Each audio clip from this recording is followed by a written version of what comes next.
E a todos, sejam bem-vindos a esta conferência. Obrigada por estarem aqui connosco esta manhã. Esta é a segunda conferência integrada no projeto Tenho Cancro e Depois. São 3 debates que estão previstos. Já foi realizado um no IPO de Lisboa. Estamos aqui esta manhã no IPO do Porto. Teremos ainda um terceiro debate no IPO de Coimbra.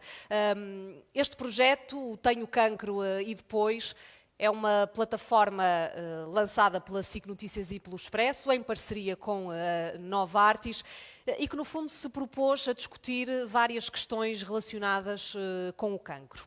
O meu nome é Sara Pinto, sou jornalista da SIC Notícias. Daqui a pouco vai juntar-se a mim aqui neste palco a Joana Mateus, que é jornalista do Expresso, tem estado a acompanhar também este projeto. Eu gostaria de cumprimentar também esta manhã quem nos vê a partir do Facebook, porque o debate está a ser transmitido a partir do Facebook do Expresso, e faço já um convite a quem possa estar a assistir a esta conferência através desta aplicação para participar no debate. Pode colocar questões relacionadas com os assuntos que vamos discutir aqui esta manhã. Depois eu e a Joana vamos estar atentos ao longo do debate a essas questões colocadas através do Facebook e iremos também discutir esses temas com os nossos convidados. No primeiro debate desta iniciativa, focamos a nossa reflexão sobre um assunto muito específico, tinha a ver com o rendimento no trabalho dos doentes oncológicos. Falamos do acesso ao trabalho, falamos também na oportunidade e desenvolvimento profissional desses doentes, na sua integração profissional enquanto estavam a tratar a doença. Esta manhã, o desafio que aqui trazemos é uma reflexão um pouco diferente. Queremos falar de inovação, de tratamentos inovadores na área do cancro, mas queremos fazê-lo também de uma forma um pouco mais generalizada, falando no fundo da inovação e da investigação na área da saúde, um pouco mais no geral. Eu queria convidá-los, antes de iniciarmos a nossa conversa e antes de chamar ao palco os nossos convidados esta manhã, queria convidá-los a assistir a um pequeno vídeo. É muito curto, mas é bastante elucidativo daquilo que representa esta plataforma e do trabalho que tem vindo a ser desenvolvido.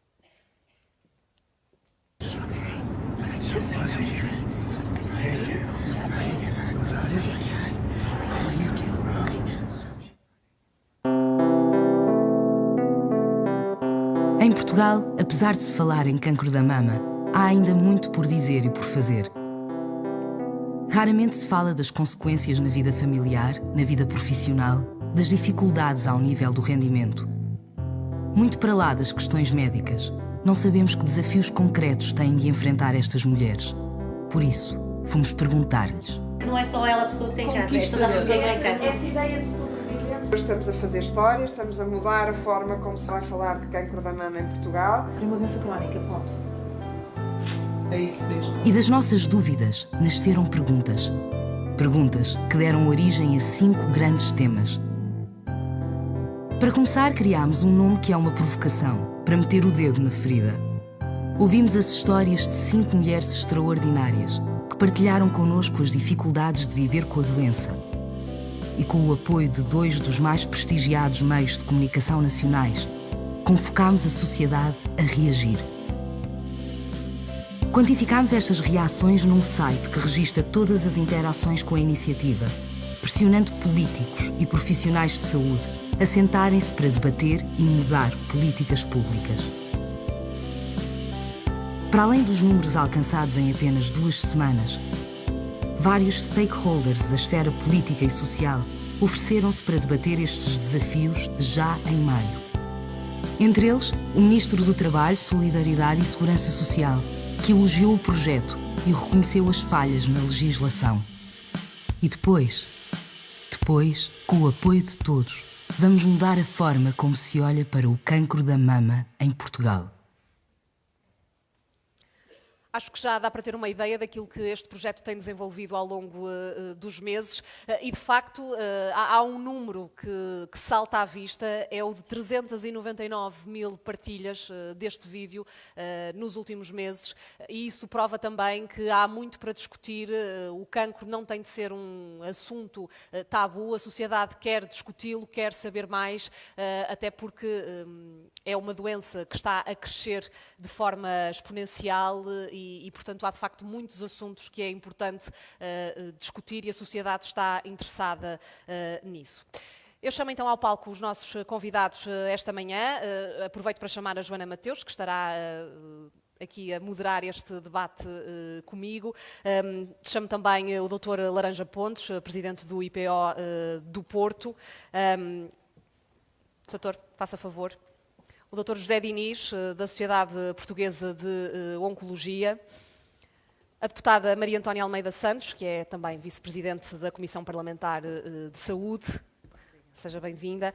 Tamara Milagre é presidente da Associação Evita, já esteve connosco também no primeiro debate, a Associação de Apoio a Portadores de Alterações nos Genes relacionados com o cancro hereditário. Podem ir sentando. Faça favor, doutor, aqui.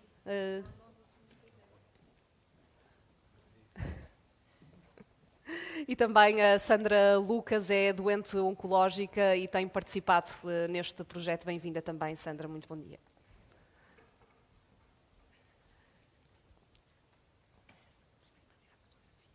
Ok. Nós vamos só aqui aguardar um bocadinho de questões logísticas para registarmos um momento em fotografias que depois acompanharão também os artigos sobre este assunto publicados no Jornal Expresso. Tá.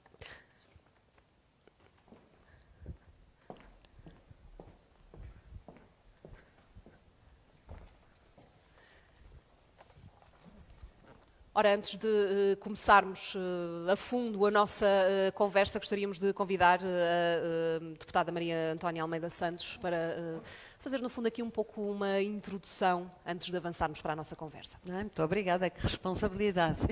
Antes de mais, queria agradecer esta oportunidade de estar presente mais uma vez no IPO. Não é a primeira vez que aqui me encontro, mas desta vez, de facto, com uma motivação diferente para me sentar e a debater esta questão. Tenho cancro e depois há muita coisa ainda por resolver, e é para isso que um decisor político, uma deputada, deve também contribuir, porque o Parlamento é, antes de mais, também dar voz, antes de decidir, a tudo que podemos fazer e ajudar através de leis, através da nossa voz. E é com muito gosto que aqui estou. Queria também agradecer ao Dr. Laranja Pontes, que tem sido sempre excepcional, colaborando sempre com a Comissão Parlamentar de Saúde. Eu sou vice-presidente da Comissão, mas estou aqui, antes de mais, como deputada, como mulher, como cidadã, e queria dizer-vos que a minha vinda aqui começou logo por ganhar uma experiência que nunca me hei de esquecer. Desde logo, porque tive a oportunidade de apanhar boleia, com a Sandra, que tive a possibilidade de conhecer. Já conhecia a Tamara e organizámos-nos de Lisboa para vir para o Porto, e foi de facto uma viagem em que eu, conhecendo já a Tamara, conheci a Sandra, que é de facto uma mulher extraordinária e que me falou da sua história de vida, e que muitos de vós se calhar conhecem, mas vão ficar a conhecer melhor e a perceber de facto o alcance deste programa. Tenho cancro e depois.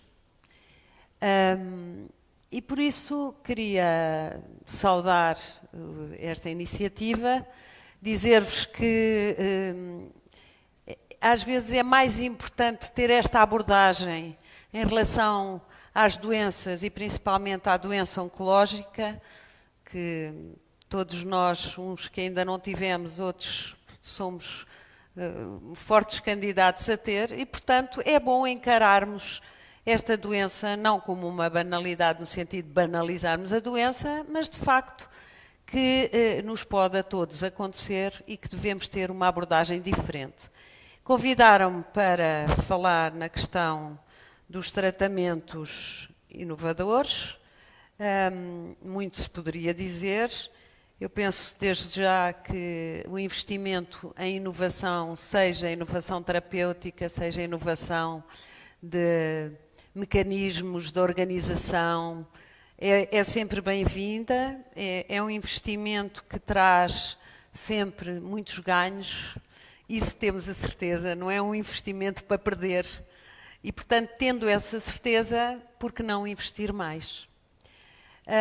Na questão da inovação terapêutica, temos números que nos agradam, pelo menos neste último ano foram introduzidos genericamente, não só para as doenças oncológicas, 61 fármacos, não só para a oncologia, mas muitos são também para a oncologia.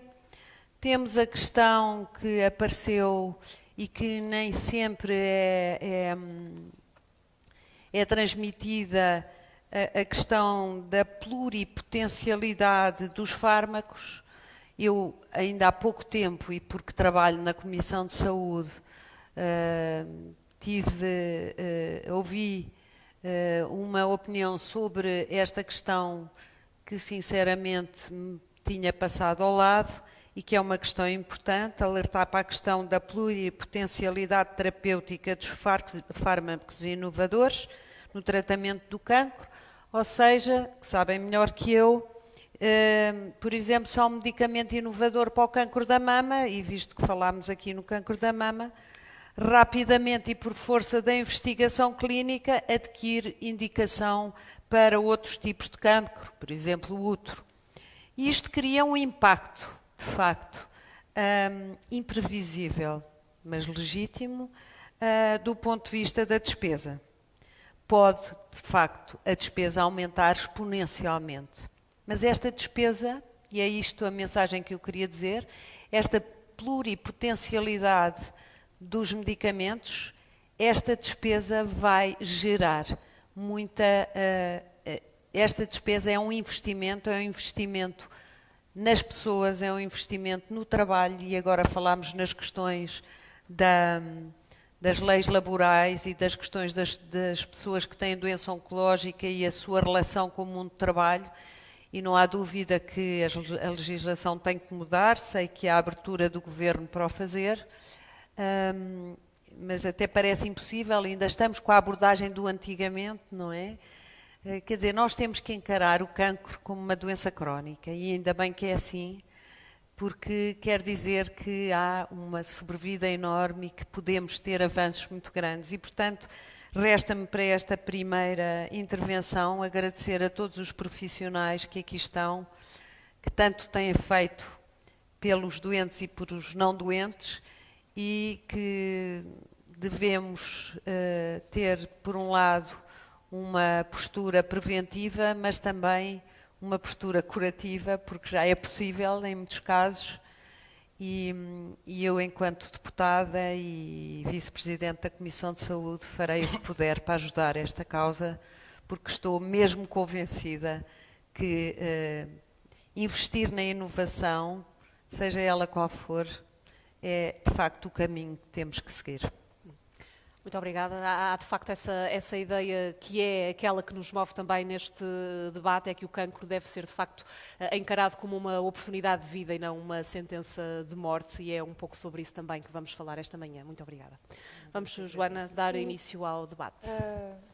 Vamos continuar a pôr aqui a Sandra na berlinda. A Sandra foi uma das 5 protagonistas destes vídeos, que eu tive a oportunidade de as entrevistar,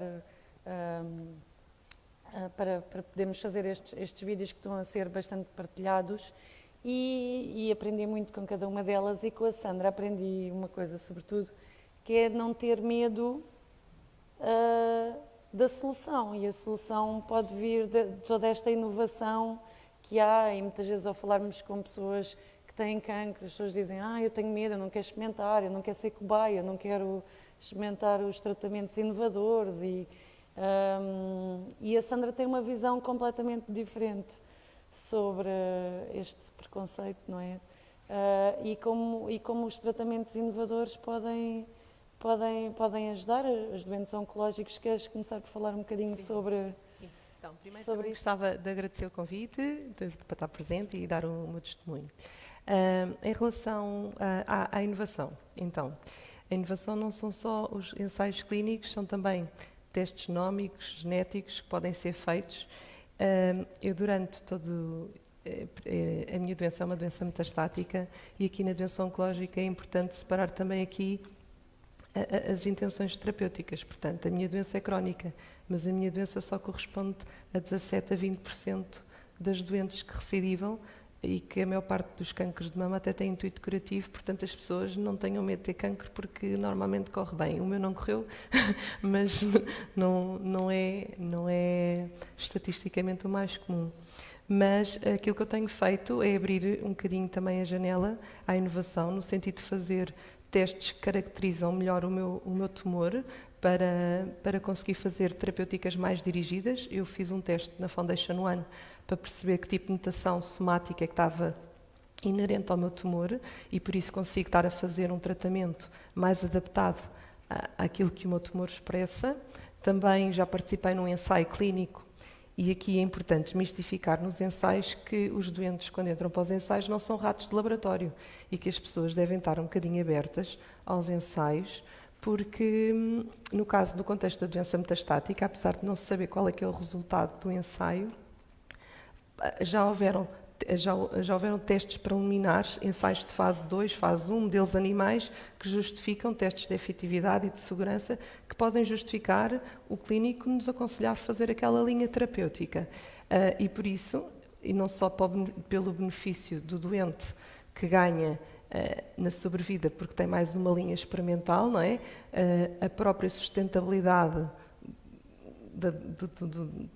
dos custos da doença oncológica para o Estado também é uma coisa super importante, não é? Porque é a academia que ganha, porque ganha estudo, é a indústria que ganha, é o doente que ganha mais uma linha e o orçamento de Estado, uma vez que os ensaios comportam exames de estadiamento, de follow-up, etc. Portanto, acho que os doentes não devem ter medo, até porque hoje em dia, para toda a gente poder usufruir dos fármacos, alguém já deu o corpinho para estar no ensaio, portanto... todos os doentes e todos os futuros doentes vêm a ganhar com esta desmistificação do ser humano rato de laboratório. Mas, Sandra, já há essa maior sensibilidade para esse tipo de Eu ensaios? acho que ainda há algum desconhecimento acerca disto, porque as pessoas recorrem muito ao Google, como se fosse o Dr. Google. O Dr. Google, sim, é? mas esquecem-se que no caso da doença oncológica tem, por exemplo, a Sociedade Portuguesa de Oncologia, tem um site, tem os ensaios disponíveis.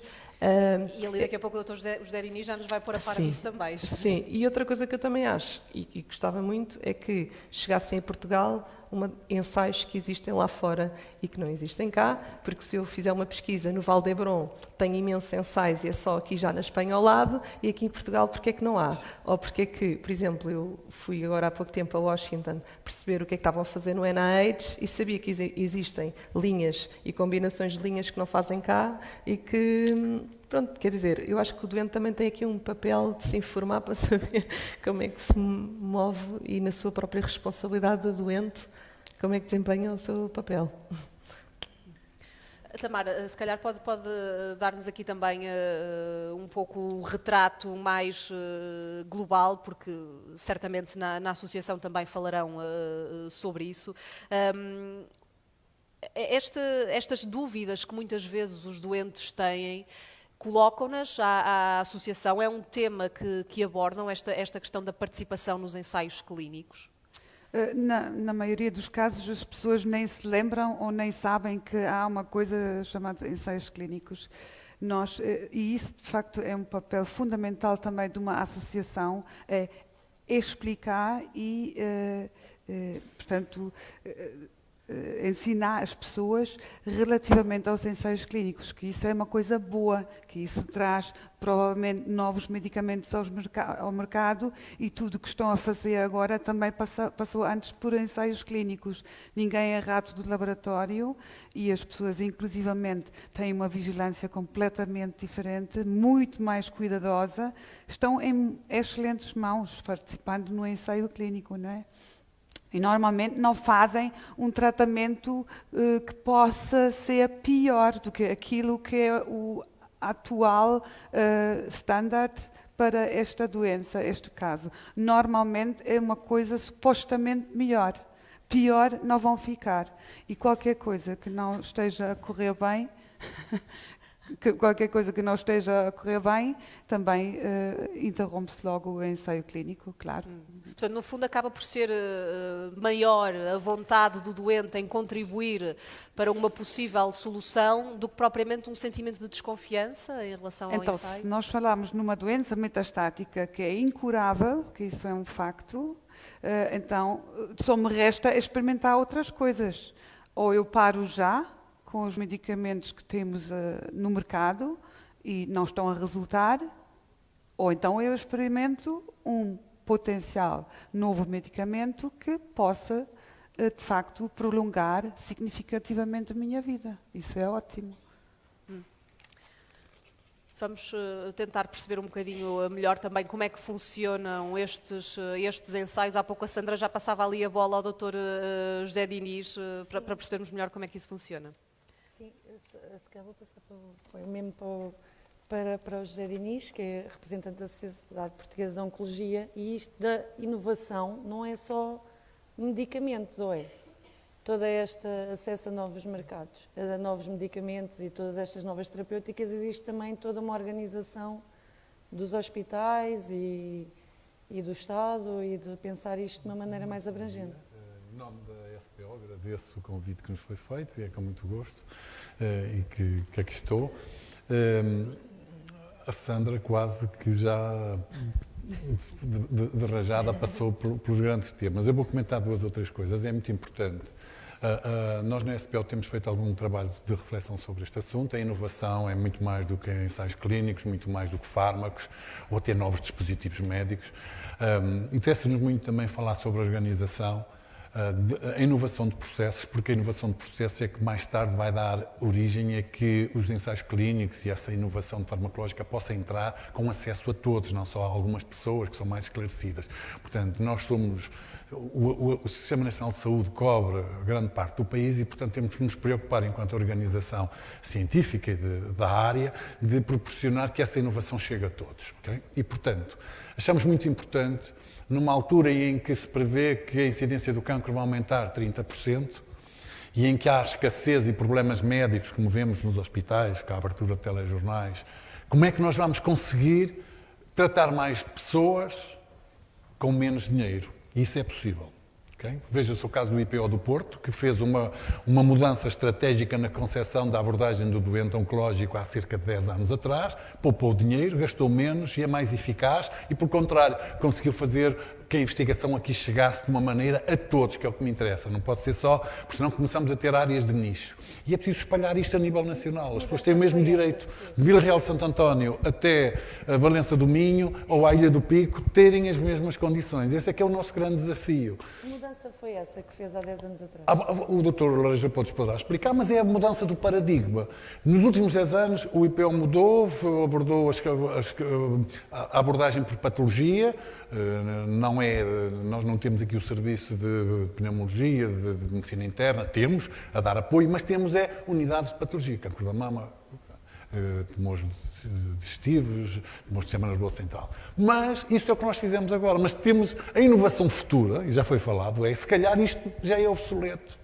Nós temos agora que ter novas maneiras de tratarmos. Agora temos o doente que tem uma mutação no BRCA, um doente que tem a mutação que, por exemplo, o ER2. Mas já não é só no cancro da mama, já há no cancro gástrico, já há no carcinoma do endométrio, já há nas glândulas salivares. Os doentes vão fazer o NGS, que é o Next Sequencing Genetic, aparecem na consulta já com um painel de mutações. E de repente vemos os fármacos pluripotenciais. Aquele que servia para o cancro gástrico, afinal, será que funciona? Também no sarcoma da perna está lá a mutação. Funciona ou não funciona? É um tumor raro. Temos que testar.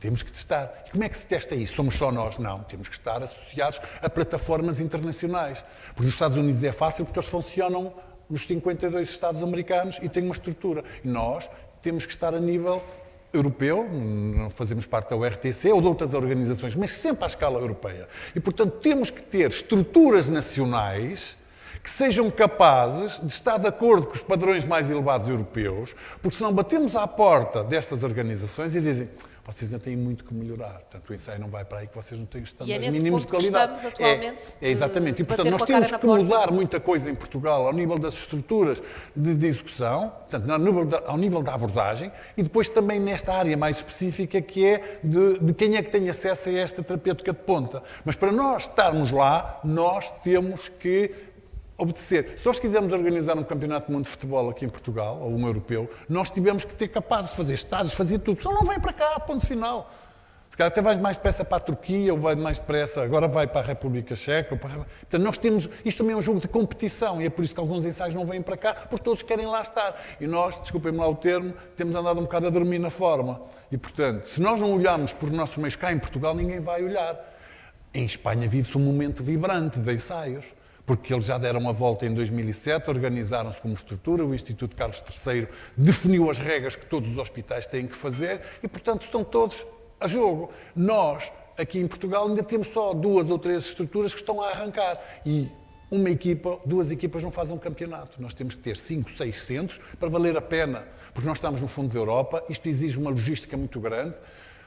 Está aqui a enfermeira Berta, que está a ver lá em cima, que todos os dias manda o sangue, é colhido aqui nos doentes, às 4 da tarde, às 8 horas já está na Suíça a fazer as análises e nós estamos a receber na internet, mas alguém paga isto, ou há um budget muito forte, e nem todos os ensaios, os grandes ensaios, nem têm a indústria por trás.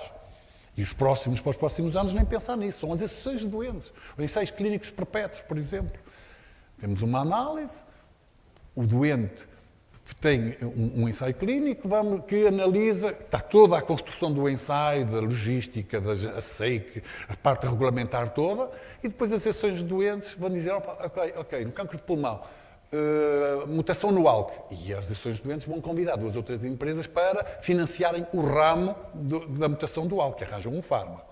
Agora do Herceptin, porque o cancro de pulmão também pode ter 2 a 3% do Herceptin, outro ramo. E construímos uma árvore. Analisámos ao fim de um ano, dizendo: isto não funciona, corta-se o ramo e entra outro. E o ensaio corre. Mas para nós estarmos nestas plataformas, um novo desafio tem que pensar. As associações de doentes têm que entrar nisto e os hospitais também. E esse é deixo aqui o ponto para o Dr. Pontes. Dr. Laranja Pontes, tem a bola passada. Muito bom dia a todos. Quer dizer, esta conversa do Zé Diniz, muito otimista, depois tem de ter na prática, realmente, tem que distinguir alguma coisa na prática. Na segunda-feira passada estiveram cá 2 auditores, por acaso eram espanhóis, por causa da nossa participação numa European Reference Network, onde nós estamos em várias linhas das plataformas europeias, por acaso vieram cá por causa da urologia. Quer dizer, porquê? Porque realmente nós percebemos isso. Quando veio a diretiva comunitária falar, por exemplo, sobre cuidados transfronteiriços, as pessoas estavam todas a pensar que os doentes iam andar a ir de país para país. Não é isso. Não aconteceu nada. Praticamente ninguém passou de lado nenhum. Ninguém foi ser tratado para a Espanha. Ninguém foi ser tratado para outros sítios. O que é? É realmente a necessidade que nós temos de nos organizar nestas European Reference Networks para competir, por exemplo, com os Estados Unidos. Para quê? Para haver maior formação dos profissionais, harmonização dos tratamentos, saber o que é que se está a fazer em qualquer sítio da Europa neste momento. É esse o objetivo das European Reference Network. Não é referenciar doentes para ir tratar-se a outro sítio qualquer ou outros virem cá. Não é isso. É nós estarmos incluídos todos numa comunidade científica e organizacional de prestação de cuidados de saúde que realmente pode promover aos cidadãos as tais oportunidades. Uma coisa são ensaios clínicos, outra coisa é a atividade assistencial. Ensaios clínicos estão para coisas pequenas. Abre um ensaio clínico, o ano passado conseguimos recrutar 250 doentes, mais ou menos, para meter em ensaios clínicos. Quer dizer, mas nós atendemos 10 mil novos doentes. Este hospital tem 10 mil novos doentes. Meteu 250 doentes em 1.400 novos casos de cancro da mama. Meteu 250 em doentes em geral. Os outros todos, o que é que aconteceu? Acho que foram todos tratados pelo standard. Não houve, pelo menos eu como Presidente do Conselho de Administração, não me passou pela mão não houve nenhum processo que foi dito, não se trata isto porque falta. Não, todos os doentes, inclusive miúdos com doenças raras que gastam imensos recursos financeiros, foram todos tratados e foi tudo proporcionado aos cidadãos que cá vieram, porque isto é um hospital público. Mas, por exemplo, neste momento já estamos a entrar nas tais, por exemplo, agora vem aí, as novas terapêuticas que são realmente o cúmulo da terapêutica personalizada, que é tirar as células dos doentes, geneticamente modificá-las, amplificá-las. Mais relacionado com a imunoterapia. Nós estamos preparados para isso. Nós, IPO do Porto, por exemplo, estamos preparados para isso. Porquê? Porque já nos preparámos nos últimos anos para isso.